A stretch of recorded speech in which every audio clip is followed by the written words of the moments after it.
Good morning students. Previously मैंने आपको सी bridge और लैंड ब्रीज़ के बारे में बहुत अच्छे से एक्सप्लेन किया था, समझाया था, दोनों प्रोसेसेस समझाई थी। आज आपने उसके बारे में थोड़ा सा लिखना है। तो सबसे पहले आपने हेडिंग लिखनी है सी ब्रीज़, ठीक है।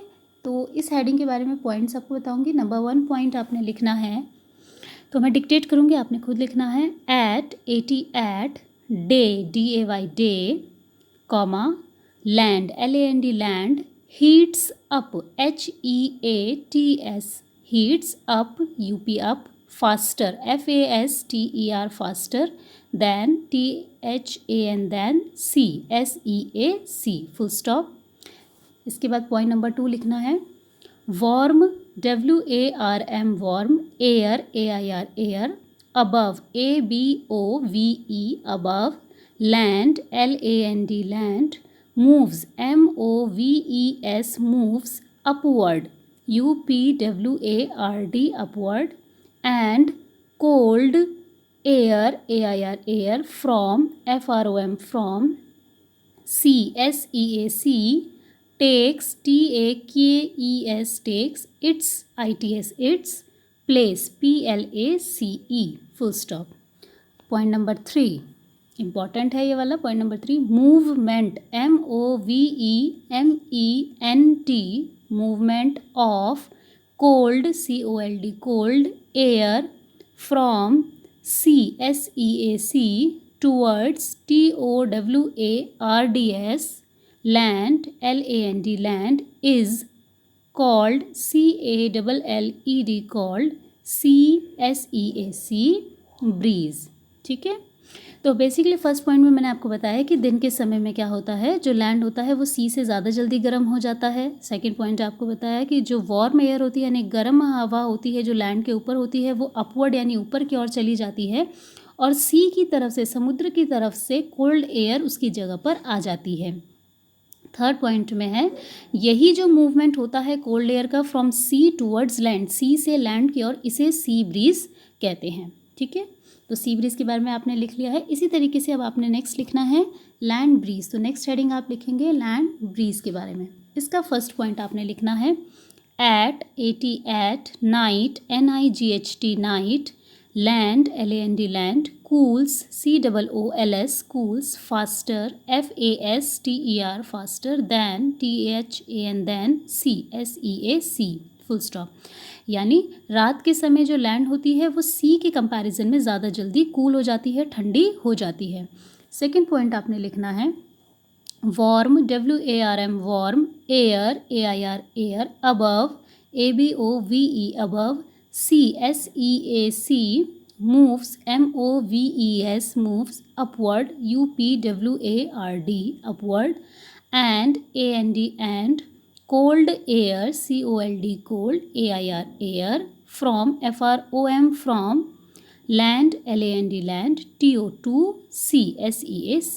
यानी जो वार्म एयर होती है, गर्म हवा होती है, सी के ऊपर रहती है, जो गर्म होने की वजह से वो क्या होती है और ऊपर चली जाती है, अपवर्ड चली जाती है, और जो लैंड की तरफ से जो कोल्ड एयर होती है वो सी की तरफ आने लग जाती है।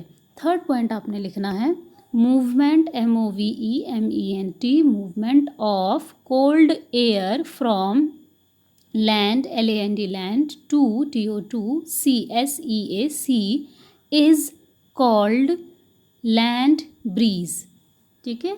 यही जो मूवमेंट होता है कोल्ड एयर का from land to sea, it is called land breeze. तो ये आपको अच्छे से समझा दिया था, अब इसके बारे में आपने लिखना भी है। नेक्स्ट टॉपिक है हमारी क्लोथिंग जो होती है, जो हम कपड़े पहनते हैं वो वेदर के अकॉर्डिंग ही हम पहनते हैं। जिस समय जो मौसम रहता है उसी के हिसाब से हम कपड़े पहनते हैं।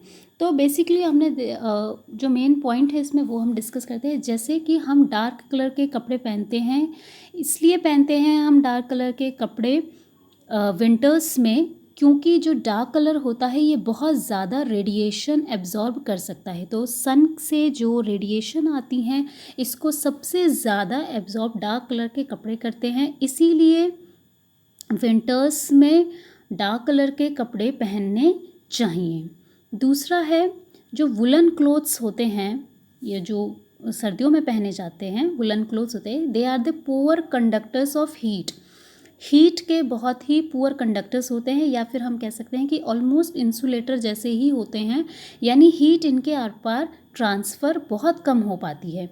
कंडक्टर्स वो होते हैं जिनके थ्रू हीट ईजिली पास होती है, और पुअर कंडक्टर यानी जिनके थ्रू हीट अच्छे से पास नहीं होती है। तो वुलन क्लोथ्स भी पुअर कंडक्टर्स हैं, क्योंकि हीट इनके थ्रू पास नहीं हो पाती है, इसीलिए हमारे लिए विंटर्स में ये सबसे अच्छे क्लोथ होते हैं। बहुत सारी रेडिएशन एब्जॉर्ब कर ली सन से, और उसके बाद उस हीट को ये हमारी बॉडी से या कपड़े बाहर नहीं जाने देते हैं, तो हमें ज़्यादा गर्माहट महसूस होती है।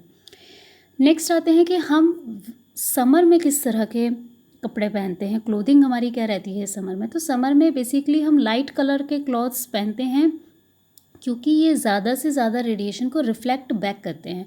रिफ्लेक्ट बैक का मतलब होता है टकरा के वापस चले जाना। तो अगर हमने लाइट कलर के क्लॉथ पहने हैं, तो जैसे सन से रेडिएशन आई है, ये टकरा करके वापस चली जाती है। मोस्टली ये ज़्यादातर रेडिएशन को रिफ्लेक्ट बैक करते हैं, जिससे ज़्यादा देर गर्मी या जो सन की हीट है वो कपड़ों में नहीं रहती है। अगर कपड़ों में नहीं रहेगी तो हमारी बॉडी को भी उतनी ज़्यादा हीट नहीं मिलती है। तो हम इसलिए भी समर में लाइट कलर के क्लोथ्स पहनना प्रेफर करते हैं। ठीक है, तो ये टॉपिक आपका, ये चैप्टर यहाँ पर आपका कंप्लीट हो गया है। तो सारे बच्चे इतना काम कॉपी में कर लेंगे।